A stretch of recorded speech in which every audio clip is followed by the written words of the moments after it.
We thought we found the most perfect campsite. It's flat, it has plenty of sun, this is the view out of the back of the window, and the service is exquisite. We have full 4 bars. There's endless room to play ball with Sparrow and all kinds of places to explore. But we did notice it looked like a construction site. It's mid-morning on a Friday when we arrived, and none of the construction vehicles were in use. So we figured, hey, maybe we're good for the weekend. Until this happened. A huge truck came in with a load of gravel and dumped it right next to the van, stirring up all kinds of dust. Okay, maybe not the best camping spot. I needed to find out right away before this truck driver left if this was going to be an okay place for us to park for the weekend. So I flagged him down as he started driving away and asked him if we needed to move, if this was going to be okay.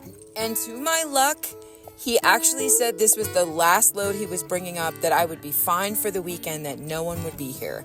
And in return, I promised not to play with the bulldozer. And even though that big monstrous machine is there, just look at the view. I can't complain even about the piles of rock or gravel or even the orange construction tape around the area. Because when you find a site that has full sun, full bars, and no one else is around for miles, you kind of have to accept whatever you get with it. So Sparrow and I decided to explore now that weight is off our backs, not worrying about if we can stay for the weekend. And it turns out you can get some pretty amazing views within a few minutes walk from the van and the gravel pit. It seems like 360 degrees around us. We are surrounded with mountains. We're at about 8,000 feet.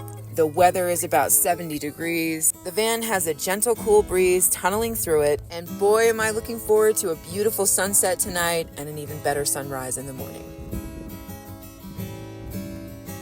We are definitely in rattlesnake country, so I'm really glad that Sparrow has his training.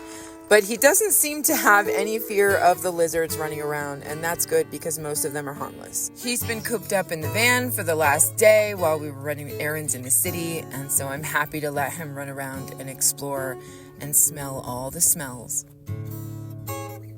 There's Peekaboo over there, just beyond that tree.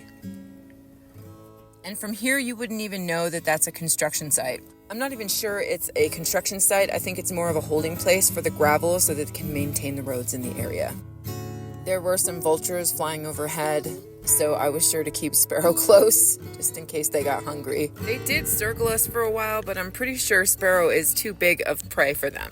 But he is rather clueless that there are vultures circling above us. I'm gonna get that lizard, Mom. I think I got that lizard. Oh, it's another lizard over here. I gotta go get that lizard over here, Mom. I'll go get it. Okay, Sparrow, you watch those lizards. I'm gonna keep an eye on these vultures.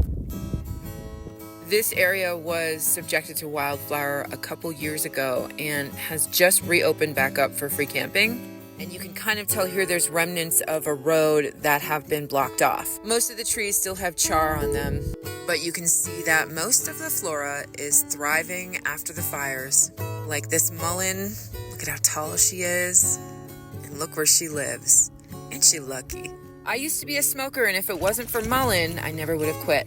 I dried out her leaves and mixed her with some other herbs like lobelia and cat's claw and puffed on that instead. So anytime I'm camped and there's mullein growing, I feel like it's a good omen. But I'm not a doctor and I would never suggest doing that. Wink, wink. Thanks for tuning in. I'm going to get back to enjoying this beautiful view.